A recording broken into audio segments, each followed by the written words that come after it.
P- बस। People की पथवारी की कहानी। हाँ, अच्छा। एक गुजरी थी। हाँ, उसने अपनी बहू से कहा कि तू तू तू दूध दही बेचा। तो हाँ, वह दूध दही बेचने गई। हाँ, कार्तिक का महीना था। हाँ, वहां पर सब औरतें पीपल सींचने आती थी और वह भी बैठ गई और औरतों से पूछने लगे कि तुम ये सब क्या कर रही हो। हुँ, तो औरतें बोली कि हम तो पीपल की पथवारी सींच रही हैं। हुँ, तो उसने पूछा इससे क्या होता है। हुँ, औरतों ने जवाब दिया कि इसके करने से अन्न धन मिलता है, वर्षों का बिछड़ा हुआ पति मिलता है।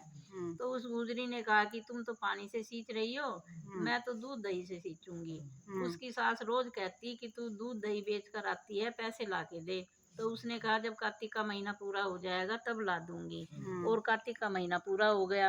हुँ, पूनम के दिन गुजरी पीपल पथवारी के पास धरना देकर बैठ गई। हुँ, पीपल ने पूछा कि तू यहाँ क्यों पड़ी है। हुँ, उसने कहा मेरी सास दूध दही के पैसे मांगती है। तो हुँ, पीपल ने कहा कि मेरे पास तो पैसे हैं नहीं, ये हुँ, बाठे डंडे पान पत्ते पड़े हैं, हुँ, ये सब ले जा और गुल्लक में रख दियो। हुँ, जब सास ने पूछा कि पैसे लाई तो गुजरी ने कहा कि मैंने पैसे गुल्लक में रखे हैं। हुँ, सास ने गुल्लक खोल के देखी तो सास देखती रह गई कि हुँ, उसमें हीरे मोती जगमगा रहे हैं। हुँ, पत्तों का धन हो गया। हुँ, सास बोली कि बहू इतना पैसा कहाँ से लाई।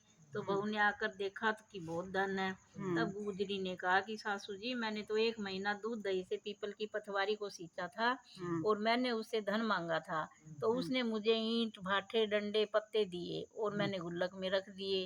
हुँ, वही सब हीरे मोती हो गए। तब हुँ, सासू जी ने कहा कि अब की बार मैं भी पथवारी सींचूंगी। हुँ, सासू दूध दही तो बेच आती और हांडी धो के पीपल की पथवारी में रख आती और बहू से कहती कि तू मेरे से पैसे मांग। हुँ, बहू ने कहा कि कभी बहू भी सास से पैसे मांगती है। हुँ, तो सास बोली कि तू तो मेरे से पैसे मांग।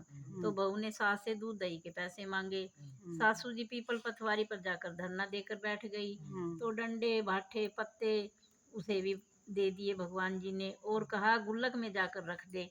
फिर बहू ने खोल कर देखा तो उसमें कीड़े मकोड़े चल रहे थे। हुँ, उसने आके सास से कहा। तब हुँ, गुजरी ने कहा कि ये तो मेरे साथ धोखा हुआ है हुँ, कि पीपल पथवारी ने तेरे को तो अन्न दिया और मुझे अन्न धन दिया और मुझे कीड़े मकोड़े दिए। हुँ, तब सब बोले कि बहू तो सत से सींचती थी और सासू जी धन की भूख से सींचती थी। हुँ, इसलिए हे पथवारी माता जैसा बहू को दिया वैसा बस सबको सबको दिए देना, सासू जी को दिया ये वैसा सकाय किसी ने को मना भी मत दियो देना। कहता कहता सुनता नु सुनता करा ओंकारा बता बता न सबको उरे तो सुख पूरी देना। करिए पूरे तो प्रमाण छड़ी मारी बोलो कहानी कृष्ण स्वीकार भगवान करी की जय। जय।